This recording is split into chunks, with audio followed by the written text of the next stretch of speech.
Would you believe that America's most despised fish has suddenly turned into a $100 million industry? Rivers that once seemed calm now erupt into chaos. Sleek silver torpedoes shoot out of the water, smashing into boats with bone-crushing force. Shouts and screams echo everywhere. And no, this isn't a scene from a movie.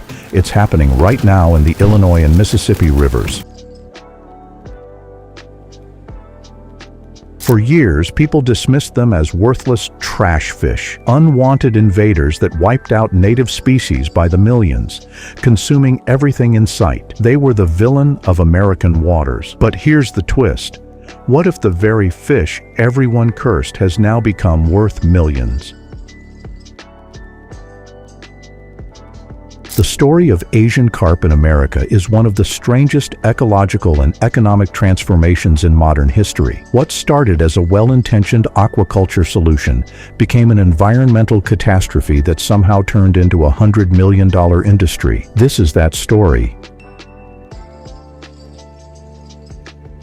Asian carp weren't always the villains of American waterways. They arrived in the 1970s as hired help, imported from China to clean algae and parasites from southern catfish farms. For years, they did their job quietly in controlled ponds. Then the Mississippi River flooded in the 1990s, and everything changed. Thousands of carp escaped into the wild, and they were extraordinarily good at surviving. The biology of Asian carp makes them perfect invaders. A single female can produce over 1 million eggs annually. They grow rapidly, with some individuals reaching over 100 pounds. They consume up to 20% of their body weight daily in plankton, the foundational food source that native fish depend on. Bass, walleye, bluegill, and other native species found themselves competing for food in their own rivers, and they were losing badly. The Illinois River became a case study in ecological disruption. By the 2000s, biological surveys revealed that Asian carp comprised over 70% of the total fish biomass in some stretches. 7 out of every 10 pounds of fish in the river was carp. Native fish populations crashed. Anglers watched their favorite fishing spots become nearly worthless. The ecosystem was fundamentally altered. The threat extended beyond what had already happened. Biologists identified a horrifying scenario. Asian carp were moving steadily toward the Great Lakes, one of North America's most valuable freshwater ecosystems. If they established populations there, they could devastate a $7 billion fishing industry and fundamentally change 5 massive lakes. The carp were within 60 miles of Lake Michigan. The response was aggressive and expensive. Government agencies installed electric barriers in Chicago area waterways, underwater shock grids designed to repel fish. They funded massive netting operations. They conducted poison treatments in isolated sections. Millions of dollars flowed into carp control, and the fish kept coming. Traditional fishermen wouldn't touch them. Processing facilities had no interest in a fish Americans considered worthless and disgusting. The turning point came from an unexpected direction. Chinese food companies saw opportunity where Americans saw only problems. They approached U.S. suppliers with a simple proposal: catch Asian carp, freeze them whole, ship them in containers, and we'll buy everything you can provide. Suddenly, the economic equation changed completely. What followed was a gold rush on the rivers. Commercial fishermen who had cursed Asian carp for destroying their traditional catches now targeted them deliberately. Processing facilities retrofitted their operations. Trucks began hauling tons of iced carp to export facilities. The fish that drained government budgets started generating revenue instead. Today, annual Asian carp harvests from the Illinois River alone exceed 15 million pounds. That's not a small operation.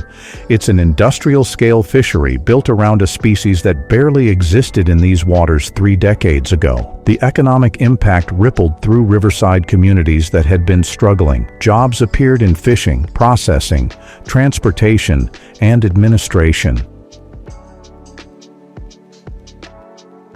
The fishing itself is unlike anything most people imagine when they think of commercial fishing. These operations use boats 60 to 80 feet long, equipped with massive sand nets. They employ sound cannons that create underwater shockwaves, causing the carp to leap, sometimes by the hundreds. The fish are famous for these spectacular jumps, which make for viral videos but also create genuine hazards. A 20-pound carp hitting a person at speed can cause serious injuries. The hauls are enormous. A single net pull can bring up 3, 4, or even 5 tons of fish. Crews work in coordinated chaos, hauling nets, sorting fish, and packing everything on ice. The work is physically brutal. Long hours, heavy lifting, exposure to weather, and the constant motion of boats on rough water. But it pays, and for communities along these rivers, that matters enormously. Once caught, the carp move through a sophisticated processing system. USDA-certified facilities in Kentucky and Illinois handle thousands of pounds daily. The operations are highly mechanized. Conveyor systems move fish through stations where workers remove heads, strip scales, gut the bodies, and separate usable parts. Modern flash freezing technology preserves the fish at cellular level, maintaining quality for international shipping. Nothing goes to waste in these facilities. The industry learned that lesson from necessity and economics. Heads are boiled down to extract collagen for various uses. Bones are pressed for oil. Skins are processed into materials for different products. Even trimmings get formed into fish cakes and sausages for Asian markets. The American processing system built around Asian carp has become remarkably efficient. The export market is genuinely global. China remains the largest buyer. Fish head soup is a traditional delicacy there, and Asian carp provides affordable protein. Southeast Asian countries like Vietnam and Thailand process the fish into fish balls and cakes, popular street foods. African nations import frozen carp as an affordable protein source. European companies experiment with using carp in pet foods and nutritional supplements. The economics are straightforward and profitable. A refrigerated shipping container holds about 20 tons of processed fish. Depending on market conditions and product type, a full container can generate $150,000 to $220,000 in revenue. Profit margins in the carp export business run between 20% and 30%, exceptional numbers for a food commodity. Annual exports already exceed 15 million pounds and continue growing. This creates an interesting contradiction. Abroad, Asian carp is valuable protein and an established commodity. In America, it remains deeply unpopular. Cultural attitudes toward food are remarkably persistent, and Americans have long considered carp a trash fish, muddy-tasting, bone-filled, and suitable only for animal feed or fertilizer. Illinois attempted to change these perceptions with a rebranding campaign. They renamed Asian carp Copy, short for copious, trying to shed the negative associations. Public tastings in Chicago produced interesting results. Many participants expressed surprise at the clean, mild flavor. Some compared it favorably to crab or other seafood. The meat is white, firm, and genuinely versatile. But rebranding a food requires more than clever marketing. American consumers expect boneless fillets, and Asian carp have complex bone structures that make processing more difficult and expensive. Supermarkets remain hesitant to stock an unfamiliar fish with a bad reputation. Most restaurants won't touch it. Food trucks and adventurous chefs experiment with carp tacos and fish patties, but mainstream acceptance remains elusive. This creates a situation where America exports millions of pounds of a fish Americans won't eat, generating economic benefits from a resource we refuse to consume ourselves. It's economically rational but culturally strange. Beyond economics, something ecologically significant is happening. The massive commercial harvest is actually reducing Asian carp populations in some areas. Surveys on the Illinois River show that in certain stretches, carp biomass has dropped from 70% to around 45% of total fish. That's still high, but it represents meaningful change.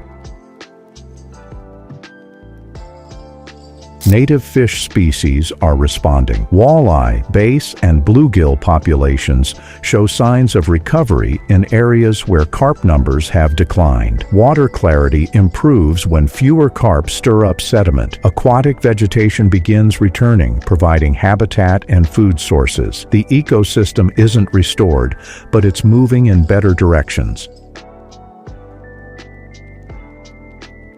Revenue from the carp industry funds additional restoration work. Money flows into programs that plant underwater grasses, reintroduce native fish, and clean riverbanks. The fish that caused ecological damage is now partially funding the repair of that damage. It's an imperfect solution, but it's working better than purely punitive approaches. The Asian carp story illustrates something important about invasive species management. Pure eradication is often impossible once an invasive species establishes itself across a large area. The costs become astronomical, and success remains unlikely. But creating economic value around the invasive species can mobilize private sector resources in ways government programs cannot match. Commercial fishermen pursuing profit are far more persistent than government contractors working on fixed budgets. Processing facilities innovating to maximize value from every fish create efficiency that regulatory agencies rarely achieve. Export companies finding new markets provide economic sustainability that grant-funded programs lack. This doesn't mean the Asian carp problem is solved. They're still present in huge numbers. They still threaten the Great Lakes. They still outcompete native species in many areas. But the trajectory changed. The invader that seemed unstoppable is being harvested at industrial scale, generating millions in economic activity while reducing ecological pressure. The lesson extends beyond Asian carp. Similar approaches are being tested with other invasive species: lionfish in the Caribbean, green crabs in New England, nutria in Louisiana. The pattern is consistent. If you can create market value for an invasive species, you can mobilize sustained effort to control it. Asian carp went from aquaculture tool to ecological disaster to economic resource in about 40 years. That transformation required crisis, desperation, international markets, and people willing to see opportunity in catastrophe. The fish Americans still call trash now supports families, funds ecological restoration, and feeds millions abroad. It's a strange success story, messy and incomplete, but real. Rivers that boiled with silver bodies still have plenty of carp, but they also have commercial fleets harvesting tons daily, processing facilities running multiple shifts, and native fish returning to areas they'd abandoned. The most hated fish in America became a $100 million industry, proving that even massive ecological mistakes can sometimes be partially corrected through economics, persistence, and creativity. So here's the takeaway. With persistence and bold ideas, even disaster can be transformed into opportunity. But this is just one story among many. Across the world, nature, humanity, and industry collide in ways you'd never expect, and we're here to uncover them. Hit subscribe and join us for the next untold transformation, because sometimes the greatest problems hide the most surprising solutions.